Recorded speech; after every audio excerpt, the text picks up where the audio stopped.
This is a traditional city builder that focuses on ancient Egypt. What makes it interesting is how it balances the familiar mechanics you might know from similar games like Pharaoh, with some modernized features. The game does feature a pretty lengthy campaign, with about 40 missions, and it does have a sandbox mode as well. Unfortunately, this game does use a grid-based building system, which appears to still mostly be the norm in city builders. And yes, while the city planning is easier this way, I hope we will see more games like Manor Lords in the future that offer a gridless building system. This game tracks your city's development across multiple areas. These are housing, economy, religion, military, and infrastructure. The campaign begins in Memphis. This is where you learn the basics. You begin with simple tasks like laying roads and placing houses, and then move into resource management. This begins with things like setting up pottery workshops, the very important brickworks, and managing farms along the Nile. The game uses bread as both food and currency, which feels historically appropriate, I think. As you progress, the missions become more complex. The second mission, for example, has you managing jewelry production,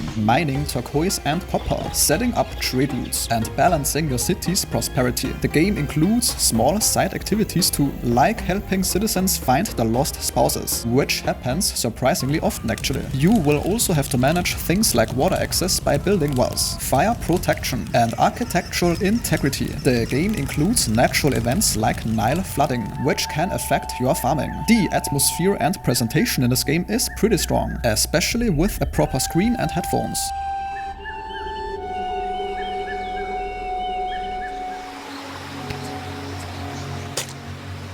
There's a full diplomacy system that lets you establish trade routes with neighboring cities. The cities have their own characteristics, for example what they are willing to buy and sell, their military power, and their prosperity level. You can see all this information on the region map. Something I personally dislike so far is the sheer amount of pop-ups and text to read. Sometimes it feels like you're spending more time reading than actually playing the game. And therefore I think that the game should introduce you to things with a little more subtlety. One of the game's selling points is the monument building. You can construct things like the pyramids and the Sphinx, which are some major milestones. The sandbox mode gives you more freedom to experiment, though it still includes optional objectives if you want them. You get larger maps and more building options compared to the campaign missions. I commend the game for its commitment to historical detail, but it's worth noting that some aspects, like the relatively obvious AI voice in cutscenes, could use some polish. Contacts with their neighbors or colonized areas